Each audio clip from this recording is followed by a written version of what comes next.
lubos na magtatamasa ng pag-ibig ng Diyos Ama, ang sumunod sa anak niya.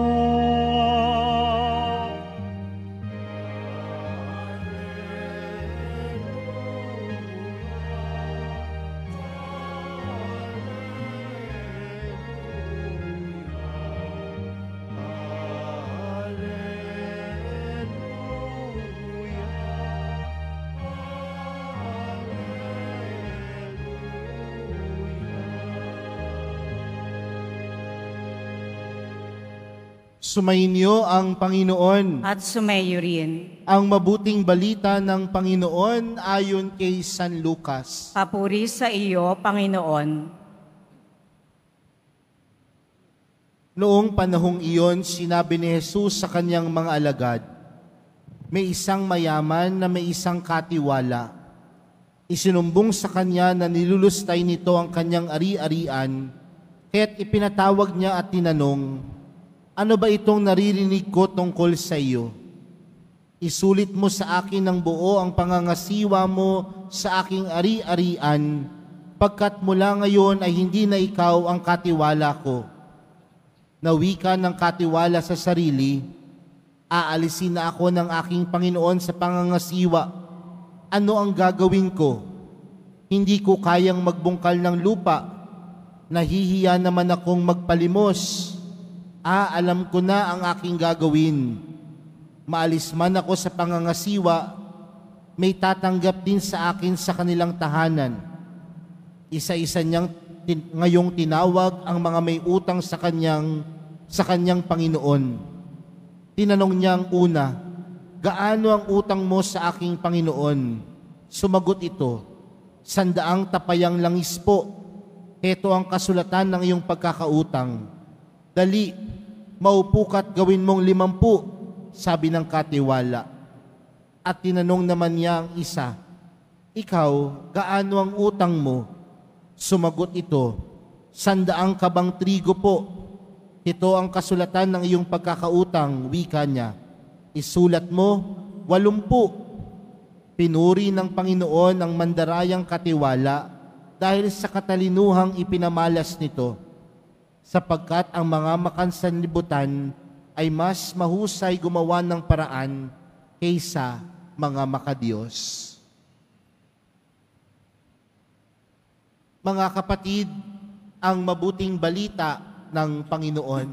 Pinupuri ka namin, Panginoong Hesukristo. Magsiupo muna ang lahat. Magandang gabi po sa inyong lahat. Pwede bang batiin ang katabi ng magandang gabi?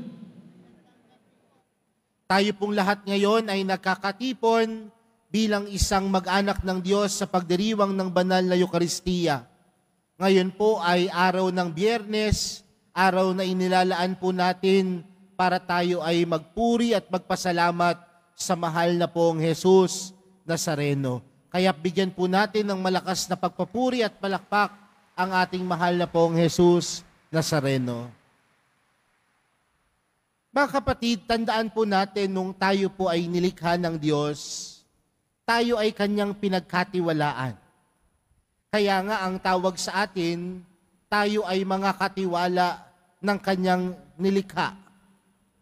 Pero magandang tanungin mga kapatid, gaano po ba talaga tayo nagiging tunay na katiwa-tiwala sa ating mga pansariling buhay?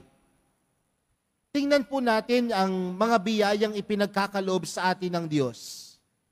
Marahil karamihan po sa atin dito, nakatatanggap ng biyaya mula sa Diyos. Tama po ba?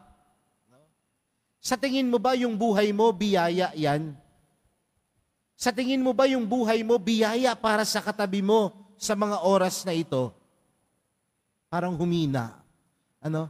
Parang hindi matanggap na siya ay biyaya.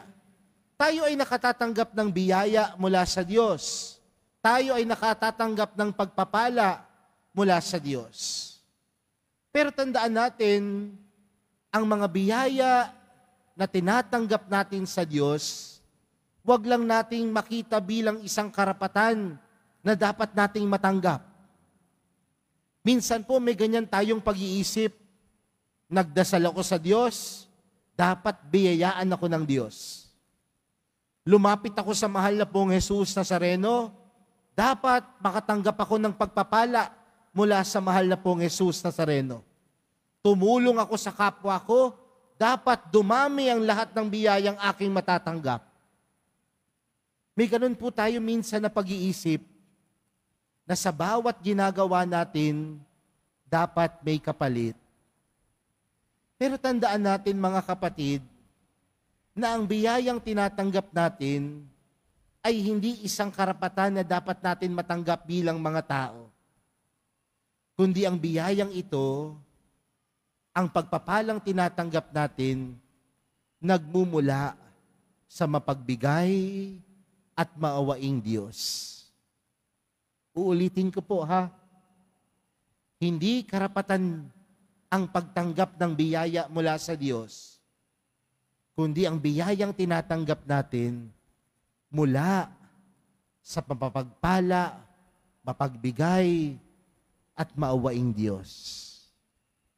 Sa atin pong ibanghelyong napakinggan, merong talinghagang ibinahagi ang mahal na pong Jesus Nazareno. Nagpapatungkol po ito sa isang taong pinagkatiwalaan. Pero anong pong simula doon sa ating ibanghelyo? Sabi po doon, isinumbong sa kanya na nilulustay nito ang kanyang ari-arian, kaya't pinatawag niya at tinanong ang taong ito, ano ba itong narinig ko tungkol sa iyo?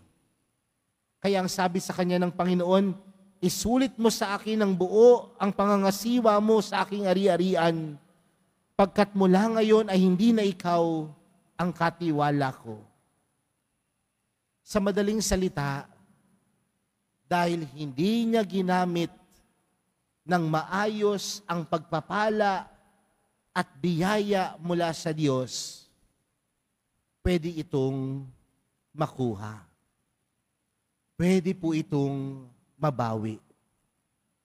Pero hindi naman pwede nating sabihin sa Diyos, bakit mo babawiin? Karapatan ko to eh. Minsan sasabihin natin, bakit mo babawiin yung pagpapala? Bakit mo babawiin yung ibinigay mong biyaya sa akin? Araw-araw ako nagsisimba. Araw-araw ako nagdadasal. Araw-araw akong humahawak sa mahal na pong Jesus Nazareno. Bakit mo babawiin? Tandaan natin, hindi ito karapatan. Bagkus ito'y nagmumula sa mapagmahal at maawain at mapagbigay na Diyos. Kung ang biyayang ipinagkaloob sa atin, nagagamit natin sa mabuti at tama. Kaya nga ho tayo'y nakatatanggap ng biyaya upang tayo din ay maging biyaya. Kaya nga po tayo nakakatanggap ng pagpapala upang tayo din ay maging pagpapala para sa iba. Pero kapag ginagamit natin ang biyaya at pagpapala sa mali, baka mawala ito sa buhay natin. Baka mawala ito sa sarili nating mga puso at buhay. Ano po ang pwede nating matutunan? Ng pagpapala at biyaya, dapat ginagamit sa tama. Ang pagpapala at biyaya, dapat ginagamit sa mabuti. Kaya mga kapatid, ang tunay na katiwala, ginagamit ang pagpapala at biyaya sa mabuti at tama. Kaya kung sa tingin mo ikaw ay katiwala at ikaw ay pinagpala, nawa maging pagpapala at biyaya ka din sa iba. Pwede nyo bang tingnan yung katabi ninyo? Sa tingin nyo po ba yung katabi ninyo katiwa-tiwala? Marahil sasabihin ng ilan, pwede, opo. Ito po ang sasabihin ko, Mamaya kapag nangumunyon po kayo, iwanan nyo nga ho yung bag nyo dyan. Ayaw na. Hindi po yata katiwa-tiwala. No? Pero ang katiwa-tiwala, mga kapatid, ay nagiging daan ng Diyos upang maging pagpapala at biyaya para sa iba. Yun po yung unang magandang mapagnilayan. Pangalawa, sa ating ebanghelyong napakinggan, yung katiwala, alam niyang aalisin na siya ng kanyang Panginoon. Kaya ano ang kanyang nabanggit? Hindi ako marunong magbungkal ng lupa. Sa madaling salita, ang gusto niyang sabihin, hindi ko kayang magbanat ng buto. Sabi niya pa, hindi ko kaya ring mangmalimos, manghingi. Kaya ano ang kanyang ginawa? Tinawag niya ang lahat ng may utang sa kanyang Panginoon. At nung sinabi nung dalawang may utang sa kanya, meron po kaming tig-100 utang sa inyong Panginoon. Ano ang ginawa niya? Yung isa ginawa niyang 80 na lang. Yung isa ginawa niya ng 50 na lang. Sa madaling salita, nandaya. Pero bakit sa bandang dulo ng Ebanghelyo, ang itong mandarayang katiwala, pinuri pa ng Panginoon? Ang sabi sa ating Ebanghelyo, pinuri ng Panginoon ang mandarayang katiwala dahil sa katalinuhang ipinamalas nito. Mga kapatid, magandang bigyang pansin po ito. Hindi pinuri ng Diyos ang kadayaang ginawa ng katiwala. Dahil kailanman hindi pupuriin ng mahal na pong Jesus Nazareno ang mga taong tunay na nanlalamang sa kapwa. Hindi pupurihin ng mahal na pong Jesus Nazareno ang mga taong nandaraya ng kanyang kapwa. Pero anong pinuri ng mahal na pong Jesus Nazareno sa katiwalang ito? Yung kakayanan niyang mag-isip upang ang kanyang buhay ay maging matiwasay. Ano pong pinupunto nito, mga kapatid? Minsan sa buhay natin, madalas nating sabihin ng mga salitang, pwede na yan. Ako po ay may hawak ng mga eskwelahan. Kaya minsan kapag nakakausap po ako ng mga estudyante at tinatanong ko, anong ginagawa ninyo? Project po. Kailan ang pasahan yan? Bukas na po. Sabi ko, yan na yung gagawin ninyo. At merong mga estudyanteng magsasabi, pwede na yan, papasa na yan. Mahilig tayo minsan sa pwede na yan. O pwede rin nating sabihin, mahilig tayo sa mga salitang makakaraos naman.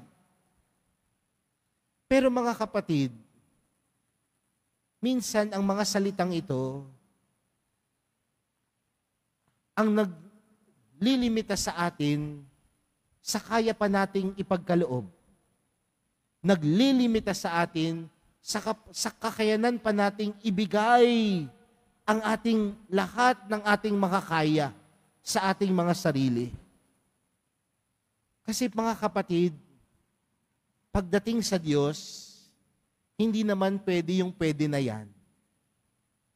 Kundi, pagdating sa Diyos, ang dapat nating ipagkaloob, yung pwede, dahil yun, ibinigay ang lahat, ibinigay ang lahat-lahat upang ipagkaloob para sa Diyos. Sa Ingles, tinatawag po natin itong mga mediocres. Para sa ating mga Katoliko, wala po dapat mga mediocres. Mediocrity should not be part of our vocabulary. Pero dapat sa lahat ng pagkakataon, ang iniisip natin, hindi yung pwede na yan, kundi ang iniisip natin na may kakayanan tayong ibigay ang lahat-lahat upang ang buhay natin ay maging matagumpay. Kaya mga kapatid, sa araw na ito, para sa isang katiwala, hindi pwede ang pwede na yan. Bagkus sa isang tunay na katiwala na pinupuri ng Diyos, nag-iisip upang ang kanyang buhay ay maging matagumpay. Kaya po sa pagpapatuloy po ng ating banal na misa, para sa araw na ito, sa araw ng mahal na pong Jesus Nazareno, ilapit natin sa Kanya, nawa tayong lahat ay maging tunay na katiwala. Katiwala dahil tayo ay nagiging daan upang ang pagpapala ng Diyos ay umagos sa iba, dumaloy sa iba, at ang buhay natin ay mapuno ng pagpapala dahil kaya nating ibigay hindi ang kakarampot, hindi ang pwede na yan, kundi ang ating buong sarili. Kaya sa pagpapatuloy po ng ating banal na misa, yan po ang ipanalangin natin sa mahal na pong Jesus Nazareno, na ang bawat isa sa atin maging isang mabuti at hindi mandarayang katiwala. Amen.